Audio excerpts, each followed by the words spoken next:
Uh, Good day, my countrymen. We are here gathered to render a report weekly to inform the Filipino people of what's in the air, so that you would know and you would be educated and to know the truth, not from sources that are polluted and or contaminated, but purely from your government officials who are paid to do their work and to do their work truthfully.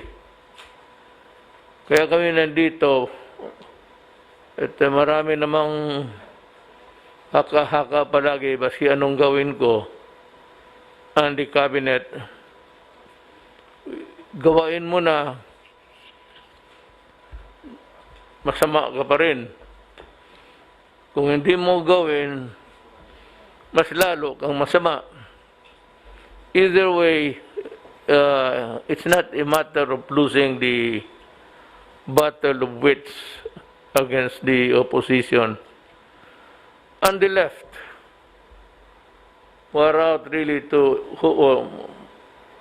and the NDF are out to destroy the very government under which they are enjoying the blessings of democracy.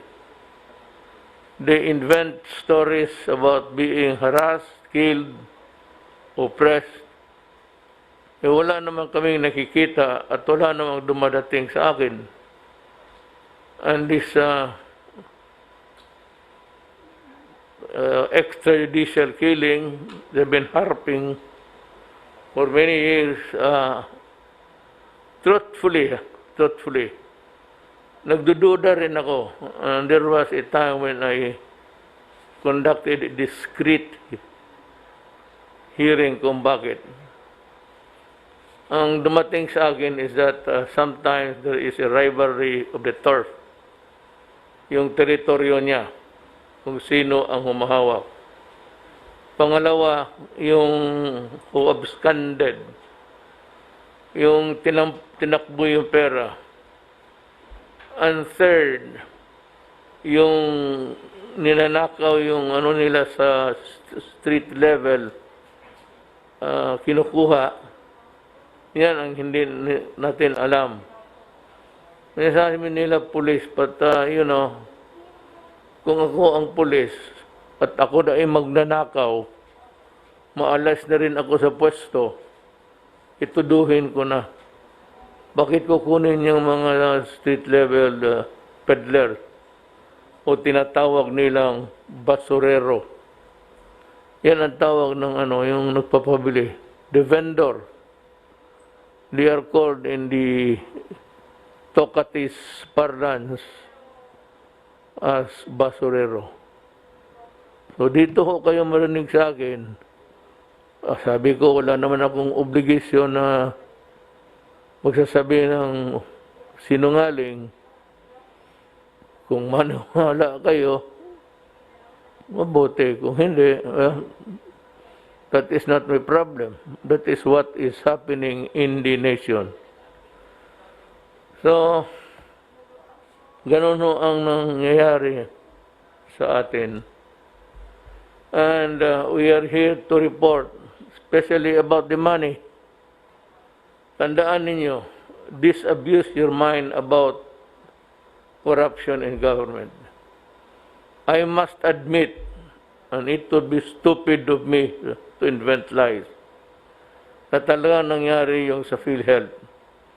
And that is why the NBI, after an investigation, submitted their findings to the Ombudsman and recommended prosecution in court. Nandoon yun. Pero I said, to disabuse your mind, there are two prominent issues in the forefront today. coming to its head, really, yung sa PhilHealth, which is really the culprit. At yun ang pinanag-usapan. At yun ang pinagdebatehan ngayon. Iniimbestiga, inihusga. Ito namang pera ng Bayanihan Act, I assure you that it has been wisely, it has been according to rules. At sinigurado ko yan at the start. Wala hong ano dyan, walang sindikato. Wala hong sabihin mo na may nakawan. And we will be careful with the next round of Bayanihan. Is it 3? 3. There's still money to be, given to the people, to the poor, especially. Yun lang ho. Before I will give my part. I would say it should come from the ultimate portion of our program. At this time, we would like to hear the report of, of course, it is Secretary Duque. Secretary Duque is a hard-working government worker, and they say that, there has been a lot of things I have heard, I've read, and even some advice na dapat daw si Duque, Closer, ilaglag ko na because hindi maganda sa aking administration. You know, may mga tao na pwedeng ganon. You go for the safe side. And there are a lot of people who do it. Yang gusto na lang nila na mawalaan na ng problema, basta na lang, sige, paalisin mo na lang, sabihin mo. Ako po hindi ganon. Ako'y abogado, and I know what is probable cause and prima facie.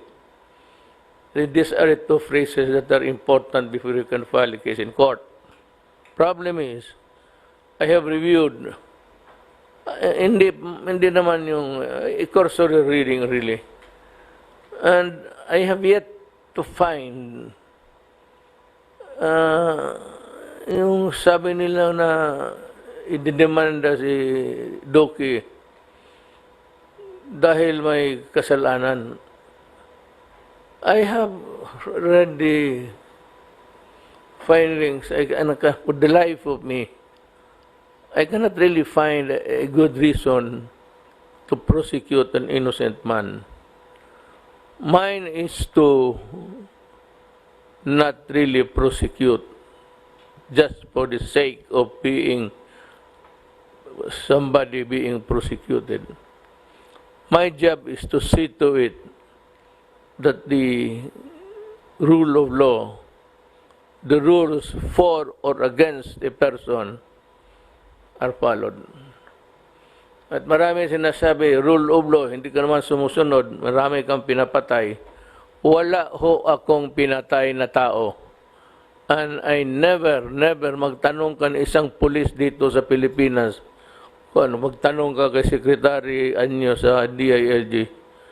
Magtanong ka kay Delphin Lorenzana at may inutusan ba akong taong sinabi, patayin mo ito si Mr. Santos, Edmundo Santos, o patayin mo ito si Juan de la Cruz. I never do that. And if I just keep it in my mind because I know that whether I like it or not, there is a war going on. I cannot stop the killing of criminals and the killing of my soldiers and policemen. For after all, marami rin akong patay na pulis at marami akong napatay na sundalo, not necessarily in connection with the war against the Abu Sayyaf, but it is included. And during the Marawi siege, kasali yan. Elsewhere of the part, the contraband that were hauled off from the place, tunilada po. And once again, I am reminding whoever is in charge of these things, I will make a visit to the facilities saan ninyo tinatago ang droga. Ganito na lang.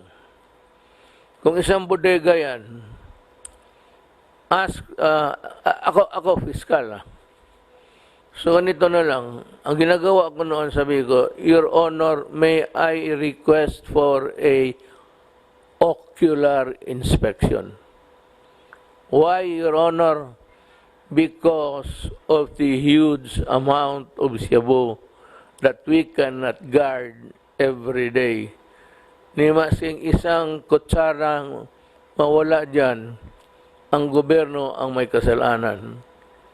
So, and I also ask that the forensic guys, yung mga laboratory sa police, isama at magkuha ng sampling from everywhere. Ang judge, ang gusto niya, siya. Pagpili ka ng saan mo gustong kanto, judge. And you give the judge a dozen, judge, 12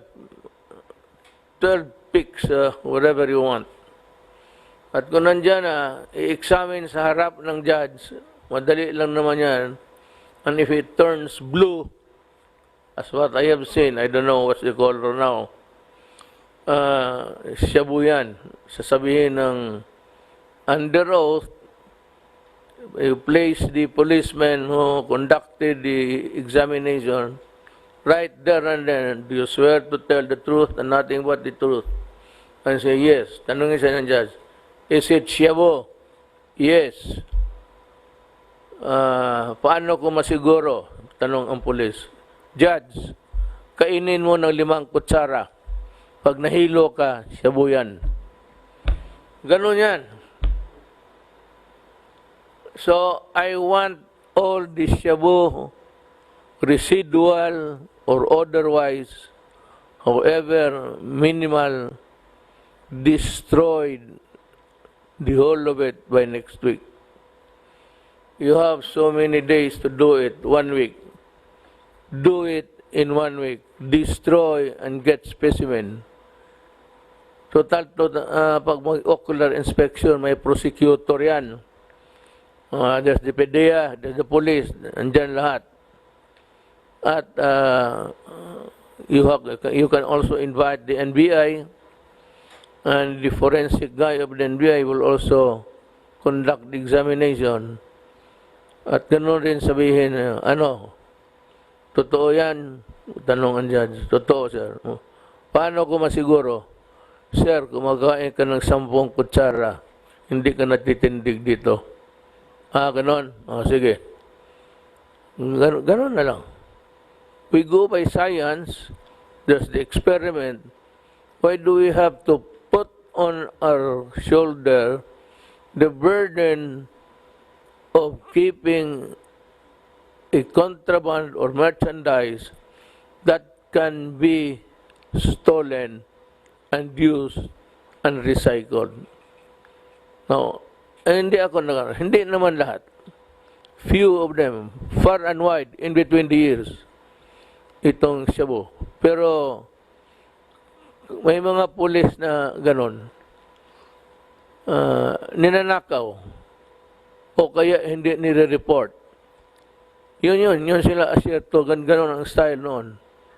Magnakaw, 20 kilos, i-report ang 1 kilo, yung 19, i-recycle, ipagbuli uli.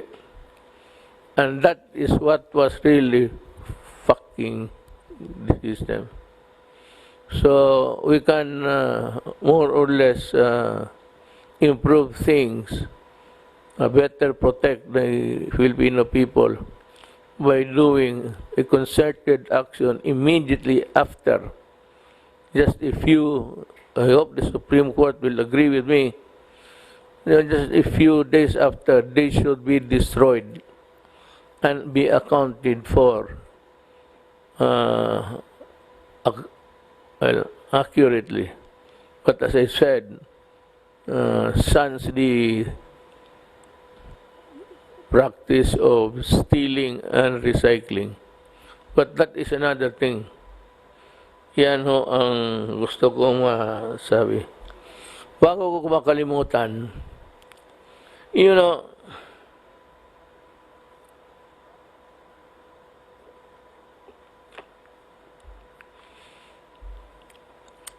this is not the first time na nangyari ito sa ating bayan.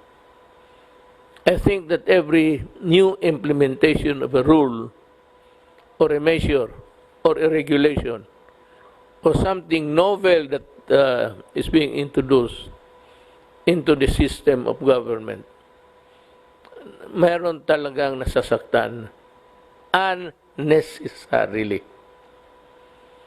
Kaya ako, nagpuputang ina dahil all these things you can avoid. Just a little bit of maybe humanity in you. Alam mo itong, hindi ko binasa kasi pag ayaw ko yun, bubuisit na ako. Itong beep card. This is not, wala si Tugadi dito yung mga tao mo, Art. Mag-introduce ka ng card, tapos i-publish mo sa newspaper, Manila Times or whatever, Daily Express, Mirror. Basta kaibigan ko, hirap ako mag-pronounce ng title nila. Tribune, isa ka pa. Tribune, lahat na. Mabasa mo itong lahat, mga Pilipino, sa opisina nila, especially the working middle class, it's easy for them to imbibe all of these things and know what to do next. Ang problema nitong letseng ito is, you only publish it in newspapers and even radios na puro English. If at all, there is a time dedicated it for the vernacular. Ang problema, kulang. May mga tao hindi nakikinig sa radyo, lalo na mahirap sa kanila. Ano ba sa kanila yan? What is it in government that really concerns us, that really bleed their hearts for us? Wala. Basta sila, sunod lang. Pag sabi ng pulis, dyan, huwag kayong dumaan. Dyan, huwag ka, huli ka. The poor guy, yung wala masyadong means of yung transmittal, yung conveying of the news that are really worthy. Ito yung silang basta-basta kasanayan na lang. Now, itong beep na ito, beep na yun, okay yan. Wala akong problema. Ang problema ko kasi itong maliliit. At marami yan. Mas marami yan kaysa mga the so-called mga edukado. Mas marami yan sa daan. Mas maraming ignoranteng Pilipino kasi walang panahon mag-aral walang pera, o kaya wala talagang, there is nothing in life that would impel them to seek an education. So ito sila, pagpunta sa Quiapo, lalo na mahirap, dala lang nila yung tamang pamasahe. I don't know the exact fare. I have never tried riding a public conveyance nowadays. Matagal na. Magpunta yan doon, hindi alam yung beep card na bilihin mo, tapos diladala nila ng pera, tama-tama lang. Pagdating dyan, sabihin ninyo na sinabi na yan, binalita na. So, tatanungin ko kayo, sino ang recipient ng balita ninyo?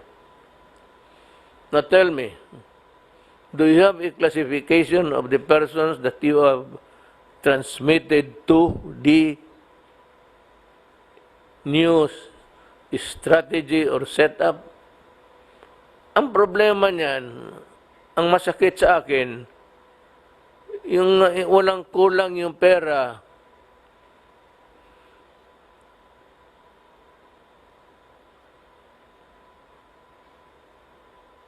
At hindi sapat yung dala niya. Yung iba naman, may pera, hindi naman nakakasakay. Kasi beep ng beep nga eh. Alam mo, kung ganun ka, if that is how it is being implemented hurriedly, or it's or public interest that it be implemented kaagad, make provisions for these people, those who have not heard, those who will never hear it, and those who have really nothing in life. Magpreparar kayo ng ano. Ngayon sabihin ninyo, alam mo, baski yung mga loko-loko. Alam mo, sa totoo lang, ganito yan eh. Magdampot ka ng 5 gagong may dyan sa either police o yung mga gangster dyan. Yung may hawak, alam ng police yan. Sigurado ako. 100% sigurado ako. Dati akong police eh.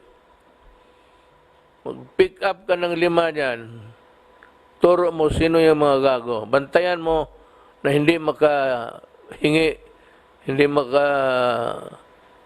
wriggle in by whatever style o reason.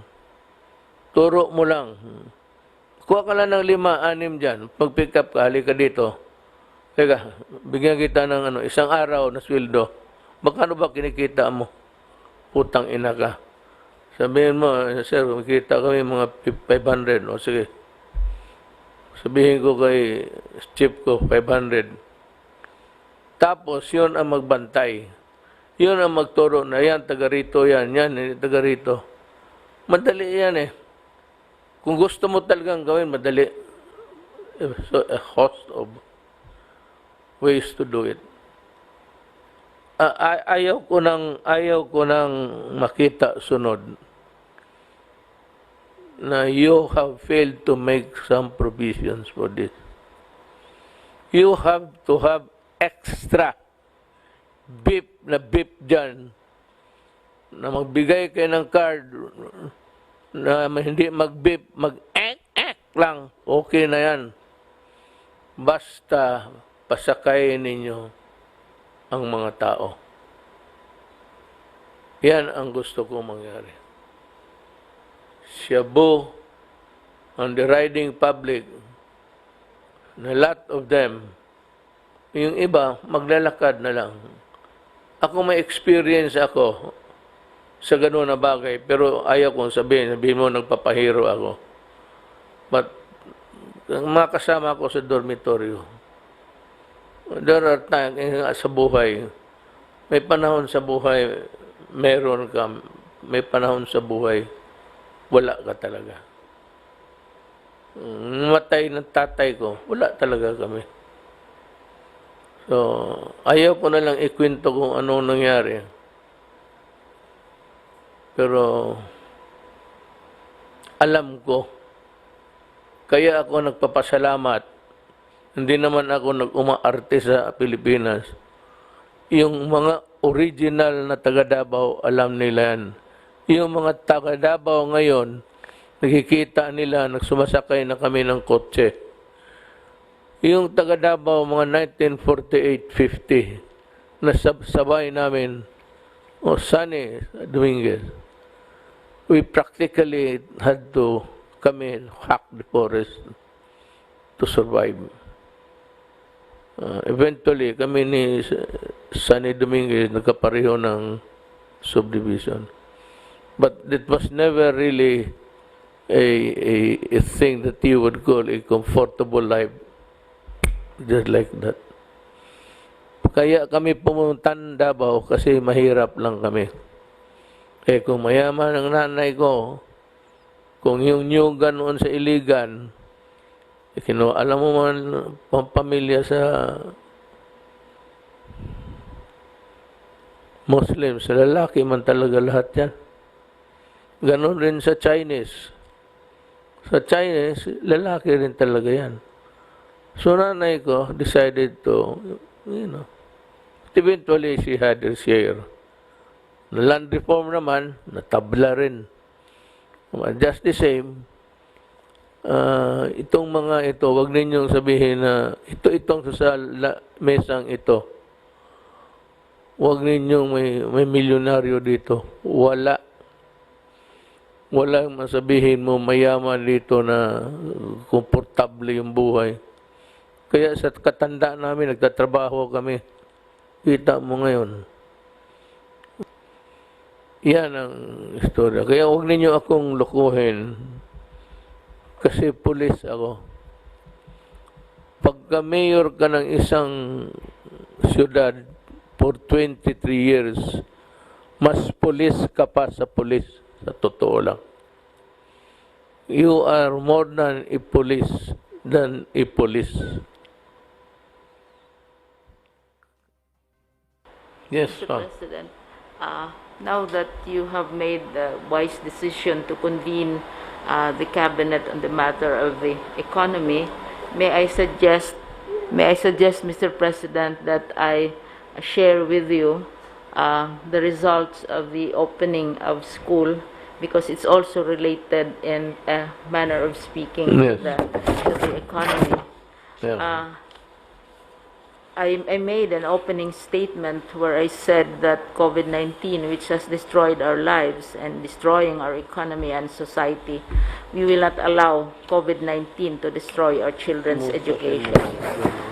Today, Mr. President, we had 24.7 million learners, and this is 89% of last year's numbers, and is higher than the 80% adjusted number which was assigned to us by NEDA. So we surpassed the target of 80% of last year's enrollment. Ang public schools, Mr. President, halos 100% ang enrollment sa public school. Pero ang sa next slide please, sandali, sige pa. Next slide, next slide, ayun. Makita natin na ang total enrollment ay 24.7. Every day, Mr. President, the number is going up. Sa public, 22.5 million, which is already practically 100% of last year's enrollment in spite of the pandemic. Ang medyo mababa, and this is related to what we were discussing a while ago, is yung alternative learning systems natin, which is the program for workers, for those who are out of school, who go to school during weekend, and which we consider the DepEd's favorite legacy program for you, Mr. President, bumaba ng husto. This is because those who have jobs, who don't have jobs anymore, cannot afford the costs already of education. At saka 52%, kalahati lang ang nakabalik. Ang medyo nakakabahala din, ang private schools, ang enrollment sa private schools, 2.1 million ngayon, and this is 1/2 of last year's enrollment from private schools. At dito natin nakikita, Mr. President, ang maliwanag na koneksyon ng ekonomiya at ng edukasyon. Dahil yung maraming walang trabaho, hindi na sila maka-afford ng pag-aaral sa private schools. Kasi sa public schools, halos 100% ang nangyayari. Pero ang tumigil ay yung nasa alternative learning systems, yung mga workers natin, at mga out-of-school children, at saka sa private schools na halos kalahati. Ito na nga ay malaki na, Mr. President, dahil nung nag-umpisa kami last June, hindi umabot ng 20% ang nag-enroll galing sa private sector. So, unti-unti nang tumataas. Ang paniwala namin, Mr. President, nang kung unti-unti namang bubukas ang ekonomiya at saka dadami yung mga tao natin, ating mga kapwa Pilipino na magkaroon ng trabaho, maka-afford na silang makapag-aral ng kanilang anak sa mga private schools. Nung beginning, nung nag-declare kayo po ng countrywide lockdown ng buong bansa, ang immediate na reaction ay sabi nila, mga senador, mga opisyal, at saka mga maliliit na grupo, sinasabi na hindi kaya ng DepEd ipagpatuloy ng education. Sabi nila, di kaya, isang very famous senator sinabi niyan, tigil ang edukasyon. At saka, while matindi ang debate natin sa coronavirus at saka ang bansa, ang ekonomiya, ang isang matinding debate din yung edukasyon. Kasi mayroong tinatawag na movement na tinatawag academic freeze. Tigil ang edukasyon. Hindi kaya ng departamento at kailangan hintayin kung kailan magiging possible na. Kaya ang sinasabi namin, yung pagdeklarar ninyo ng September 5, yun ang opening na magklase tayo, ay isang victory yan para sa education. Dahil itong mga kalaban natin ay nag-i-insist na education freeze. Gusto nila sara lahat dahil hindi kaya ng DepEd, hindi kaya ng pamahalaan. Ang nangyari, Mr. President, at ito ay nakaka-touch talaga dahil no less than the President, nagsabi siya he's willing to scrape the bottom of the barrel. You have the Department of Finance, the Department of Budget and Management, IATF, civil society organizations, lahat sila sa Senado, si si Senator Christopher Lawrence Go.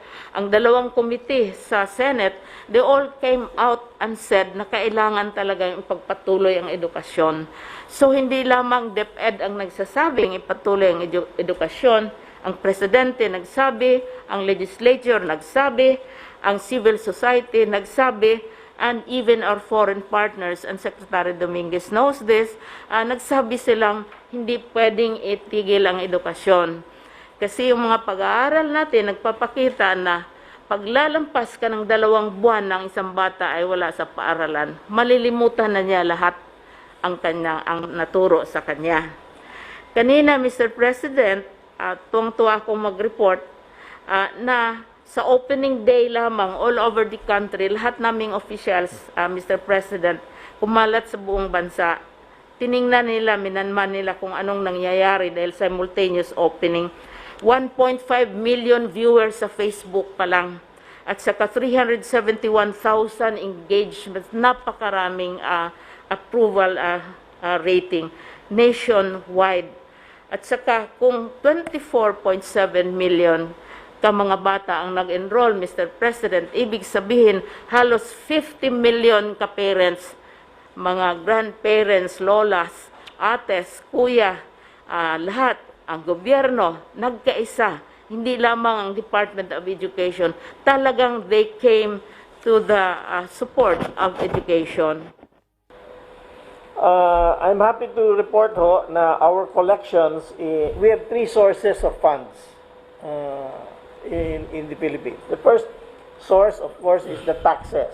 Okay? From from January 1 to September 31, BIR and Bureau of Customs was able to collect 1.821 trillion pesos. That is higher than our estimate of 1.682 trillion. So we are 8.26% over our estimate. So Wow. our collections are good. The BIR and the BOC are doing a good job. Of course, the total collections compared to last year are lower kasi mas less on business activity ngayon. Expected. Yeah, so we are 12% below last year. The second source of funds we have is loans. Most of our loans are taken from the domestic market. And I'm happy to say that since the BSP has provided a lot of liquidity to the banks and to the local market, we have been able to borrow from the local market. About 70% of our borrowings come from the local market, from pesos, and about 30% from abroad. So our loans from abroad are still coming in. We have signed up almost $9 billion worth of loans. The interest of these loans are very low and the term is very long. So we have to thank our multilateral agencies and countries like Japan who have been providing good financing for us. The third source of funds we have are dividends from our state-owned companies. Last year, the whole of 2019, we collected about 65 billion pesos from our state-owned companies as dividends. This year, we have collected already 130 billion from this company. So we are in good financial position, and we can finance the deficit that we have. So we have not cut the budget. We also don't cut the budget because if you cut the budget, you will make the situation even worse. So people will lose their jobs and we cannot do our projects.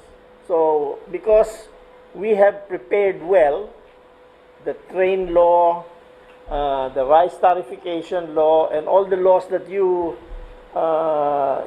sponsored have helped us in managing this crisis. So we are in a good financial position. We are not under stress. We have a good economy. What is happening is that this very strict quarantine is holding it back. We have to really open the economy more. Pangulo lang po kasi ito po isa sa mga pinag-uutos ninyo, yung tungkol po sa rollout ng mga telcos. The world and the country have gone digital. So kailangan po talaga natin itong pag-layout ng mga towers because sa klase natin puro online classes na. Doon po sa base na pinag-uutos ninyo, mabilis na po yung pag-approve ng ating mga LGUs sa mga applications for permit and clearances. Last week po nung nag-usap tayo, 574 po yung na-approve. Tumaas po ito, naging 1,171 this week. So, ibig sabihin po, doble po. Ang natira na lang po ay 428 applications. Puro bago na po ito. So, ibig sabihin po ay complying at very commendatory po yung Manila LGU under Mayor Isko kasi ginawa nila one time, lahat talaga po ay in-approve nila. So, no more pending in Manila. So, I hope all other LGUs will follow. Doon po rin sa Bayanihan 2, Bayanihan Act as 1, Part 2, pinakinggan din po yung inyong utos po. May isang provision po dito sa Bayanihan 2, ang automatic rollout ng telcos sa pagtatayo ng PTTIs or Passive Telecom Tower Infrastructure. Ni-waive na po lahat ng mga requirements dito except building permit and height clearance permit. Automatic po, pag makomply na ang permit, approved na po, and this will go on since last month up to the next 3 years. So, I don't think may reason pa po yung ating mga telcos na sabihin nahihirapan sila. Meron na po talagang provision sa batas para makapag-layout sila ng mga towers at magamit natin. Yun lang po, Mr. President. Thank you.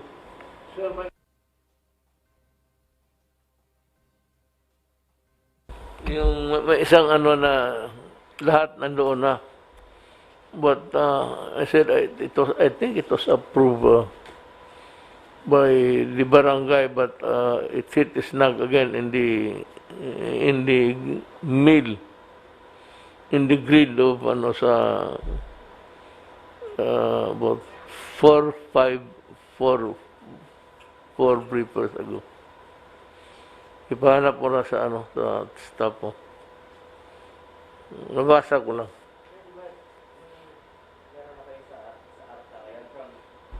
From Yeah. 8 months, 16 days na lang, may Yes, pinag-usapan yes, kayo oo. sa ARTA. ARTA, DTI, DICT, DILG, and all other agencies. Meron na kaming MOA doon. And then, this bagong batas, gagawa na pa kami ng guidelines dito with ARTA, DICT, and DTI para automatic rollout na po ng mga towers. Tapos wala na po yung mga ibang mga homeowners association na clearance, barangay clearance, wala na po yung mga yan. Talagang we will really expedite the rollout of the telco towers. Tsaka meron ring Senate Bill, Mayor, which seeks to authorize the President during times of national emergency to suspend the requirements for national and local permits, licenses, certifications, and to streamline and expedite the processing for the issuance of the same. So, bibigyan ka ng authority. Including us, para walang masabi, it's very sad that this country has been, allowing this practice of delays and the promoting the laggard quality of our civil service. Totoo yan eh. Naano ako na bakit pinayagan itong ganito na tag 2 months and nobody was really taking notice of it or raising a howl about these things. Kaya nasanay ang mga buang. So they just sit there nonchalant about what would be the effect of their indolence to the overall picture of governance. So ako, bakit hindi naisipan ito? Why would they allow 3 months, 6 months, 4 years?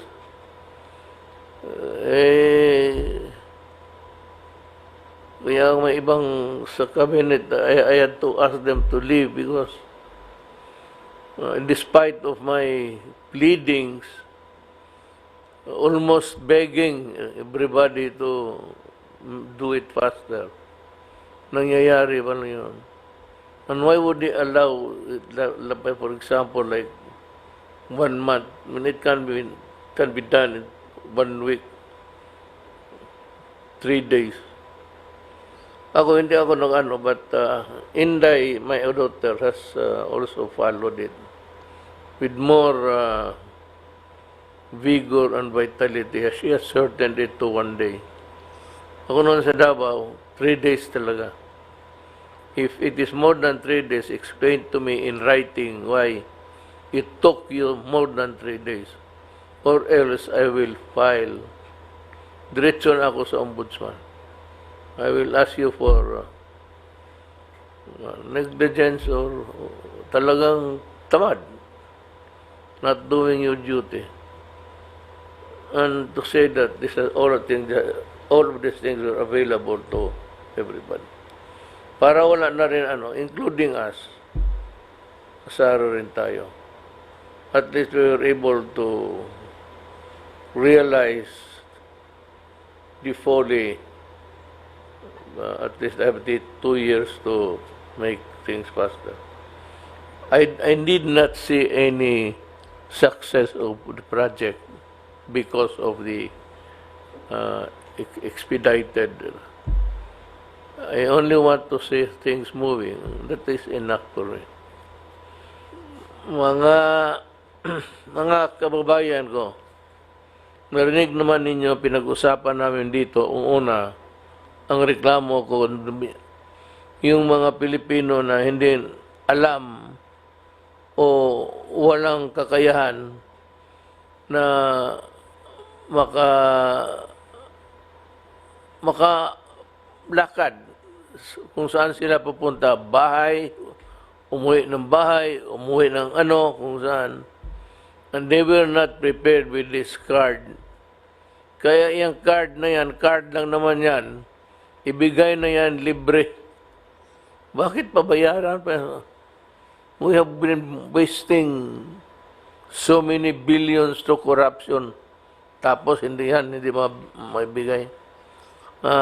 That's why I would like to talk to Secretary Tugadi next meeting, because I would raise with him the possibility of giving it free. Yung first day of nakita ko, kawawa yung may mga babae na yun lang ang pera nila, tapos they have to take 2 travels, kulang na sila sa pera nila kung magbili pa sila. It was almost it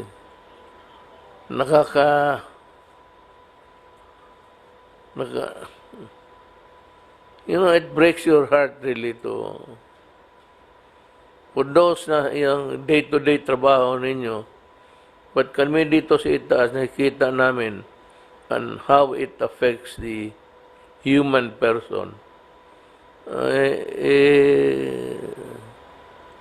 Trabaho namin yan eh.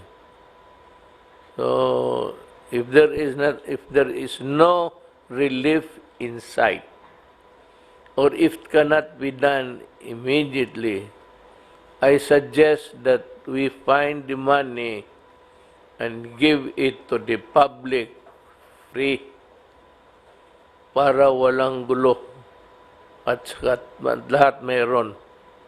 Kasi hindi lahat Pilipino may pera. May pera ngayon, mahirap. Money is really hard to come by. Butit lang makasakay sila, at least mayroon silang card. Give the card free. Yung para hindi yung pamasahe. Yung card lang na i-swipe mo, yung babayad ka doon. At least you are put on aware that you have this protocol modality na gagawin mo. Hindi sila, wala siya mahanap ng card. Pupunta pa sila ng kalukuhan. But pag swipe mo, mga mahal kong kababayan, yung card lang i-swipe, pero yung card bibigay sa libre. Ang utos ko kung masunod. Pero yung pag-swipe mo, may bayaran ka. Bayaran mo, kailangan alam ka mong magkano. So, wala na pera. Alam mo, Baklaran, Quiapo, kailangan alam mo ang pamasahe dyan. O di wag ka